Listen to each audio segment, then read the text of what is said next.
Hey guys, welcome back to another episode of the Safari Pedals Show. I'm your host, Abby. If this is your first time here, welcome to the Crazy Wild Safari Pedals podcast thing bandwagon. It's great to have y'all here. Today is a very exciting day here in Abby's Safari Podcast Zoo Thing world because Brad Smalling is going to be on the show. He's the founder of Evergroove Studios. We're going to be diving into his journey of founding Evergroove Studios, how it's been, what he's learned, especially when it comes to the mindset and qualities that you need to sustain a career in audio. And I am especially excited for this episode because running your own studio and that whole angle is something that we haven't yet covered on the show. So it's like a wild safari expedition. I'm super excited to dive in and learn and hear what he has to say. So guys, please give a very warm safari welcome to Brad Smalling. Welcome to the show. Hey, it's good to be on. Thank you for having me, Abby, Bob. It's good to meet you both. Well, it's great to have you on. Bob feels the same. Such a treat to have you here. Also, I gotta say, you're the second Evergroove representative on the show. Hey, we're taking over the world one podcast at a time, baby. Yeah. One podcast at a time. Y'all are killing it. Shout out. Thank you very much. Thank you. That means a lot. Oh, I love that. So before we dive in to the episode and all of that fun jazz, let's start with who you are, what you do, and we'll take it from there. Who I am? Oh, you want to know that? I'm Brad Smalling, co-owner, my wife, who is not Athena. People confuse that. We should clarify that because let me do a real quick side story. Yes. Someone once did a social media post like, so great to meet Brad and his wife Athena today at Evergroove. And we were like, no. Stop the Hard train. stop, y'all. So I sent him, but anyway, it was kind of funny. But me and my wife Jenny own Evergroove, and as you've learned by now, I'm sure in episodic linear fashion, Athena is also involved with Evergroove. And I've been Evergroove just celebrated 18 years old, and which is really exciting. You know, we've survived a pandemic. There are legendary Colorado studios closing, and we're very fortunate to be thriving. So we feel very grateful for that. And I started teaching myself audio in '99. We started building Evergroove in 2003, opened in '06. And we upgraded to Dolby Atmos in 2021. That's awesome. Well, first of all, congrats on the 18th year anniversary. Big deal, big number. That's amazing. Thank you. Didn't see that one. You just don't think that that's going to happen, right? So that's awesome. And that you guys are also moving forward with the Atmos update and all those good things. That's dope. I'd love to dive in a little bit and hear where your audio journey began. What got you into the dark side? I started playing guitar at a pretty early age. Not too early, right? But somewhere between 11 and 13-ish, started playing guitar. And I was always chasing tones. I was always listening to my favorite guitar players on the radio, was super into rock at the time, and like chasing Metallica tones, Megadeth tones, and all that kind of stuff. And always the kid at the guitar center. That was right when Guitar Center was opening in my area. So sometimes a Guitar Center, sometimes Jam Music and Sound, who is no longer around, unfortunately, right? So, I would just, how are they getting this tone? How are they getting that tone? Oh, try this pedal, kid. And never really getting there. So I chased tone at a very, very early age. And then it was when I had my first recording experience in a punk rock band in junior high called the Beauty Mutants. You know, because at the age of 13, you can write mature songs called Shut Up and Give Me a Beer, and also titles like Responsibility. Yeah, we knew. Rock and roll. Yeah, Fight the system. Yeah, so the drummer's father Bill, just had a 4-track reel-to-reel, and he loved audio. He was an audiophile. So he had built our guitarist guitar cab, and he was like, he had some microphones. He was like, why don't y'all come over and we'll cut a demo in the living room? And that was so freaking cool. We just kind of cut this crazy live demo. He kind of sat there and masterminded just the 4 little faders and then printed it off. And we had some cassettes, and we were off to the races. And I was like, this is really freaking cool right here. So that slowly, very slowly started a journey into recording. But it truly wasn't until '99 that I dove in. And when it came to like starting Evergroove, like where was the idea born out of for this vision you had for a studio? Around 99, when I started teaching myself audio, I was fortunate to have an IT job. So just working in computers. And Jenny and I had bought our first home, and it had what am I trying to say? A basement, an unfinished basement. That's what I'm trying to say. Sorry. And so we remodeled the basement with the idea that we'd have kind of a media room for, watching movies, surround sound, woohoo. And then I'd have a studio in air quotes, which is a room for me to play guitar and learn how to record. And we did like the double layers of drywall. We did resilient steel channel on the ceiling. We did some research, like we did everything that you can do within budget within a basement. And so, start teaching myself, and then we wanted a different home. And so we start looking for a house, like, well, let's look for a house in the mountains, because we really enjoyed the rural living. And that's a bit of a history that we skipped, which is fine. But we found this home. I say we as if I did it. Just Jenny one day, she was searching through, online. She was like, I found it. And it was this little cabin in a town called Evergreen, and it had a detached garage, and it was an oversized garage. And we thought, what we'll do is we'll buy this house, and we'll just take the kind of the shop side of the garage, like a regular sized garage with like a shop on it, like a 14 by 24 kind of spot. And we'll convert that into a studio with like a small control room and like a little bitty isolation room. And we'll just do like some hobbyist stuff or whatever, just kind of have some fun with it. Funny thing is that through IT, I kept being laid off. I kept being all the stuff that was happening kind of going on in the early 2000s. So we said, you know what, we should just open a studio. We should start our own business, which at the time, if you think about it, is incredibly naive, because I'm here I am trying to create financial stability by wanting to build a recording studio, because that seemed like a good idea.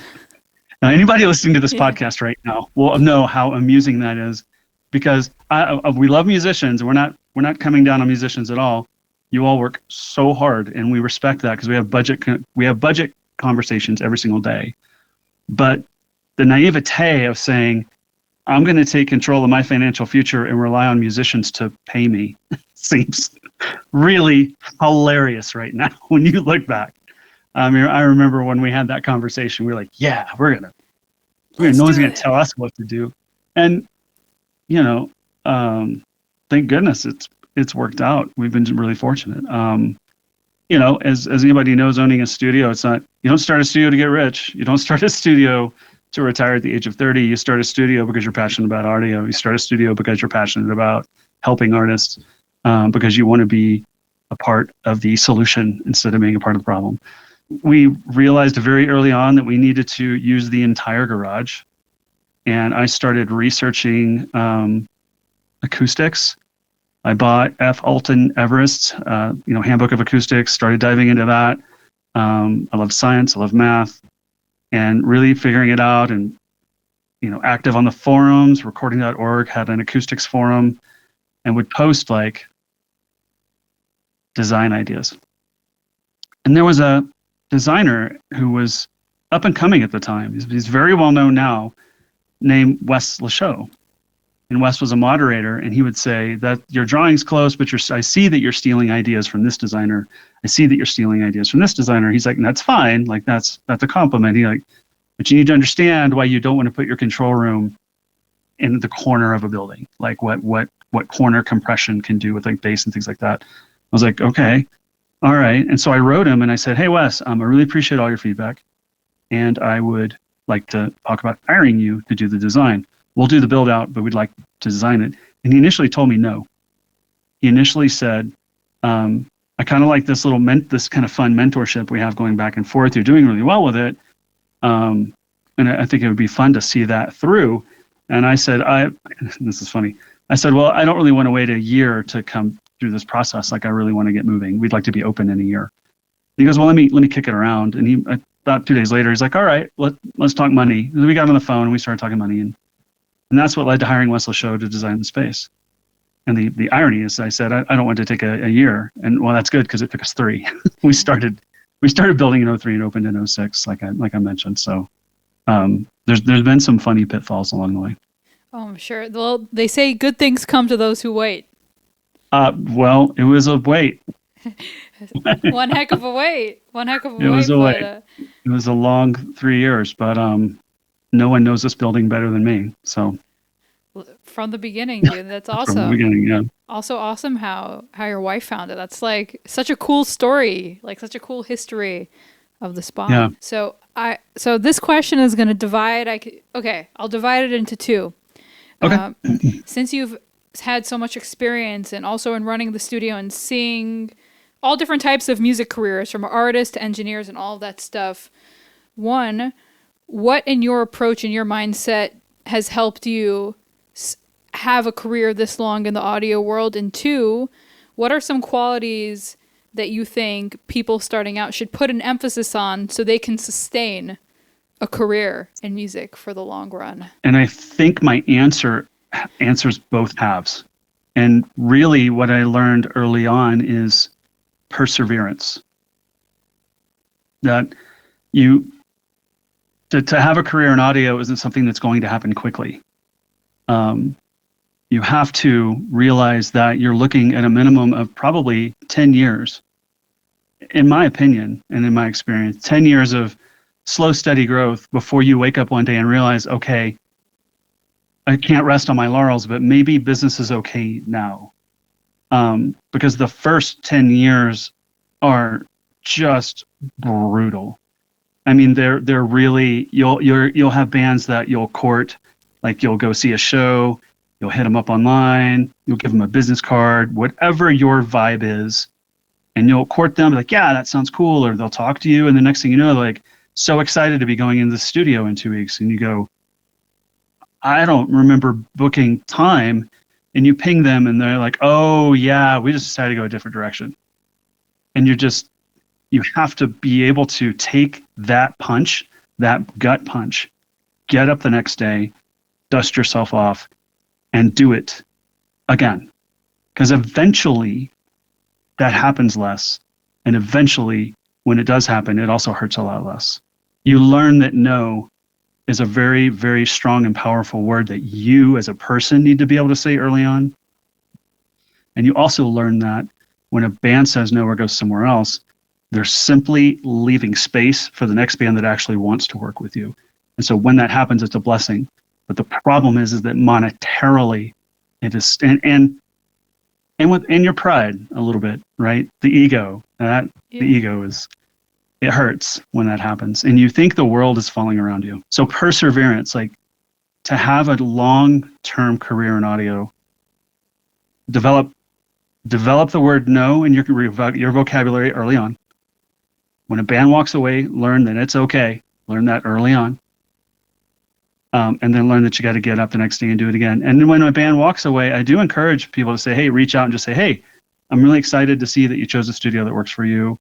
If you don't mind me asking, and this is purely for business reasons, just kind of curious, what I could have done to earn that business. And it doesn't hurt to kind of ping them. And a lot of times you'll learn that it's not you. It's like, this is our drummer's cousin, so we're getting it for free. Or we can only do night sessions and you don't work at 2 a.m. and we found a studio they'll get us in from like 2 a.m. to 10 a.m. or like weird stuff.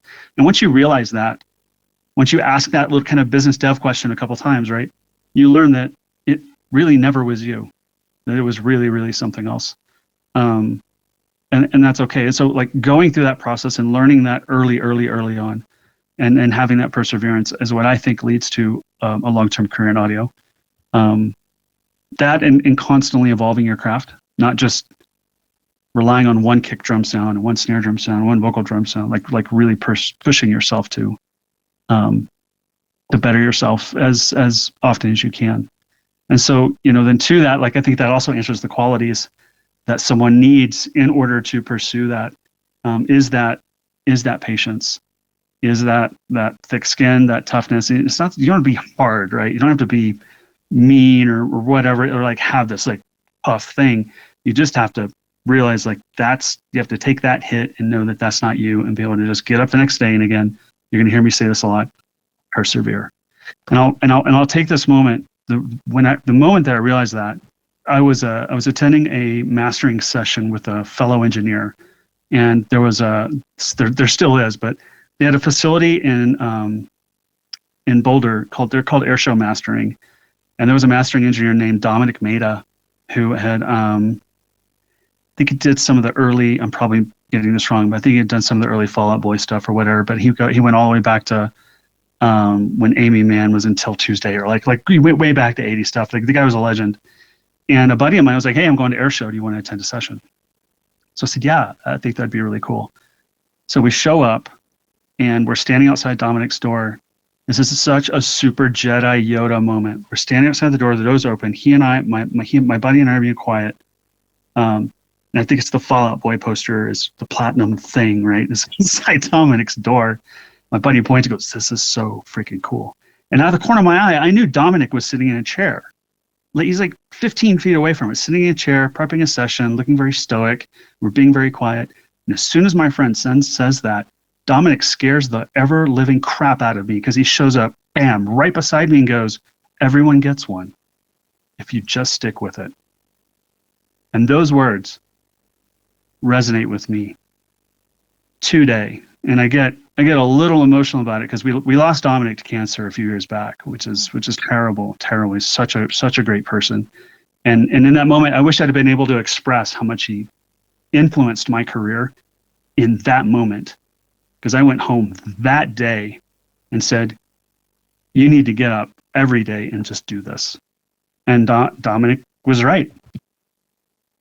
Eventually you get one. And so it was really, really powerful to hear that message. So if I'm harping on it just a little bit, I want anybody who's feeling down or feeling desperate about it, or I don't know if I can do this, like, you can do this, but it's going to take time. And once you accept that, just put that 10-year mark on your calendar, but come up with actionable plans to get you there, you're going to be fine. But just, you have to be in it.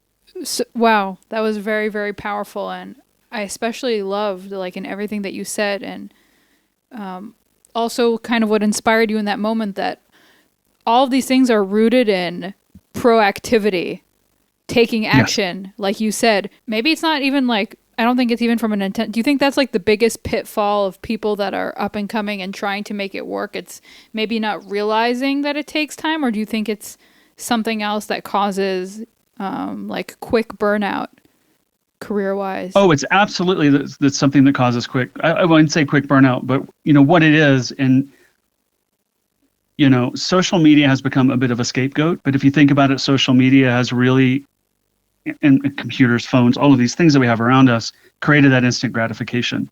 You can simply text someone and immediately get a response, and you can make a very emotional response to, say, someone turning you down on like an IG DM.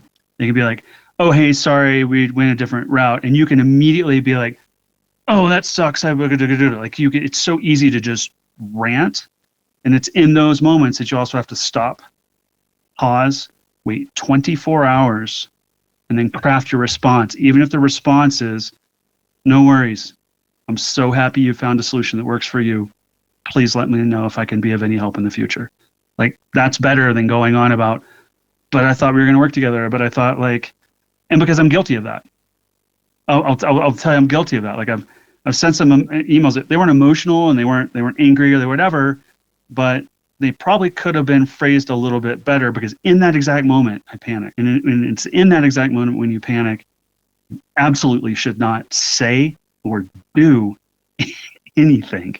And so it is that, like, we can immediately, like, I mean, we can immediately have almost anything delivered to our door that we want. And so we see, and so, you know, TikTok, Instagram, everybody wants to be IG famous. Everybody wants to be TikTok famous. Everyone wants to be YouTube famous. Everyone wants to, we still want a video to go viral, even though that doesn't really mean so much anymore. We still want all of these things because it feels so readily attainable. But when you really, really get into those influencers and those content creators, and you see how hard that they have to work, how hard they have to persevere, and the workflow that they have to maintain, And then go back and look at how long have they actually been content creating. And there are some that have come onto the scene the past couple of years that have actually been doing it for like 6 or 7. And there's something hit, like something they had it, like, it comes down to perseverance. And you're going to get sick of me saying that word, but I do think it is a little bit of that kind of instant gratification society. I don't think that it's generational. I really don't think, I still believe in the inherent good of humans. And I still think that we all want to do the right thing, and that we all, for the most part, we all want to work hard, and we all want to, have quality of life and all that kind of stuff. But yeah, it is a little bit of that. We can have everything we want right now, so why can't I have my career right now? And to that, I'll point to this. I'm not quiet about this. I'm not super thrilled with higher education offering recording degrees when there are almost no jobs available. So we really got to think about that. There are very few recording programs that I actually endorse that I think do a very, very good job. Otherwise, it becomes, and sounds a bit, I don't mean to get down, it feels a bit predatory the way some of these places are run. And it does present, right? Well, if I can go and get a 4-year degree in recording, right? That's a valid major, mom and dad, right? Yeah. I can get a job. The next thing you know, no, I can't. And then your parents are like, "You gonna get a job?" I'm like, I'm working at the Apple Store. It says engineer on the degree. Yes. Engineer. I'm an engineer of some Not sort. that work at the App Store is a bad thing. If you're gonna work somewhere, it's probably a cool place to work. But it's not, what I mean to say is that it's not in the chosen field. So not trying to be a downer about it, just really, really think about, to those thinking about 4-year degrees, really think about that. I mean, really think about that. And if you're going to do that, I strongly recommend minoring in marketing, like having not a plan B. I have a theory about the plan B too, but being able to take that marketing information and apply it to your business. Because that's something that I wish I had when I started. Because just starting myself and not going to school, completely self-taught,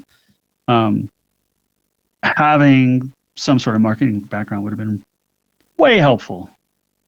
Yeah, and it's interesting because we've never kind of like on the show like gone into the topic of higher education and music and thoughts about it. So that's a really fascinating point.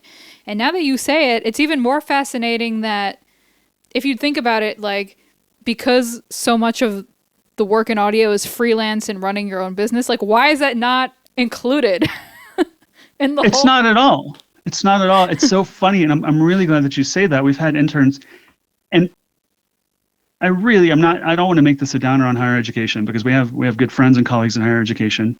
I do still believe in it. I think you have to run the right program. To that, we've had interns sit here for a 6 or 8 month or a week program.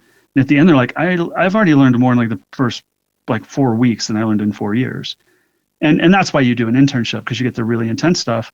And then I've had some interns like, well, what did you learn most? They're like, actually how to run a business, how to actually treat customers, how to just invoice and scheduling, and how to create an efficient workflow that takes an artist through recording, mixing, and mastering, and how to communicate to them, and how to manage expectations, and like all that kind of stuff that you need to be able to do as a business. And so if anybody in higher education is listening, start to incorporate an aspect of actually how to run a business. Maybe require them to take a semester of Business 101. Maybe require them to take a semester of Marketing 101.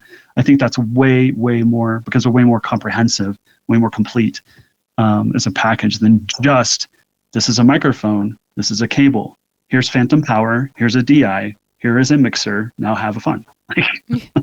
There's a lot more to getting through this thing than just learning how to craft the perfect vocal chain. So yes, and also the bills need to get paid for, so you can power said microphone with your phantom power. So if there's no business, then there's no phantom power, no microphone, and everyone's sad. And let me tell you, running a studio the proper way, and we can talk about that too, running a studio the proper way is hella expensive. Just is. I'd love to dive into that. What would you say is your philosophy to running a studio properly? What have you learned? Things have to work. And so if you've got a functional studio with 5 or 6 guitar amps, 32 channels of mic pre, 16 channels of compressed, like whatever. And I say this knowing that we have and this is from experience, like we have like 5 or 6 pieces that need repair. You got to pay to repair that. And when you're looking at anywhere from $250 to $600 a repair, you just can't let the place go into disrepair. You can't let the place go into disarray. And you have to have, but there's studio insurance. Oh, but I have it in my house. It doesn't matter. You need liability. You have to insure your gear. Some homeowners policies, and especially like renters policies, will not cover a home-based business. So you got to source a different business insurance. There's water for the water cooler. There's there's all of the little things. There's cables when they break. I own so many random things that I never thought I would own. And I need all of those things, at least each of them, one time a year. But there's like 1,000 little things that you just have to have. And if those 1,000 little things cost $10 each or $20 each, it just adds up. To sum up everything we spoke about, from business to studio running, I always love to ask our guests to either drop, it can be a piece of advice or anything that you want to say. Feel free to freestyle and go for it, to the amazing Studio Animal viewers. Do you have anything to say further to the people or to Bob? Sure. You've already heard me rant about perseverance. I'll say that word one more time, perseverance. But 2, don't get too hung up in gear. Mic technique is way more important. And I know that's not cool to say, like, I wish I could say go out and buy this microphone or that microphone, or to get wooed by large retail advertisers and their financing plans. Like, start simple. And if you want to build a studio, right about now, I'm recommending you build a client base first. So, instead of taking on, if you think about it smartly, if you can split your time, if you can have a part-time job paying some bills and a part-time job working with artists, why wouldn't you say partner with a studio that's local? Find a studio that has freelance engineer rates, because they already have the water cooler, they already have the insurance, they already have a lot of microphones, they already have a lot of the things that you would need in your own facility. So rather than chasing a large facility immediately out of the gate, maybe not a large facility, but your own facility out of the gate, think about partnering with other studios and being a freelance engineer in those studios and bringing clients to them and using their spaces while you build a catalog, while you build a base of artists that you can then take with you to your own space. That's probably a more sustainable way to build than to always be thinking about, I want a facility like this and I'm going to do this in the next year. Like, that's a lot of money, and that's a lot of expense, and that's a lot of risk, when you can really slowly build your career. Especially, there's studios everywhere, and there's great facilities in every city now, where you can actually partner with someone, and they're making a little bit of money, and you're making a little bit of money, and everybody's kind of growing together. And I think, a rising tide lifts all ships. And so that might be a better way to pursue a career in audio at this point in time, versus the traditional building a space. Just because there's a lot of spaces out there, and many are underutilized. You'd be very, very, very surprised. Wow. That's a great piece of advice, and it also ties into what you said about having that 10-year mark of growth. So it all comes back into, it's a journey process. Again, I really appreciate your time hopping on and sharing so many valuable insights. I really, really learned a lot. Well, thank you. It's an honor to be on. I was very excited when asked.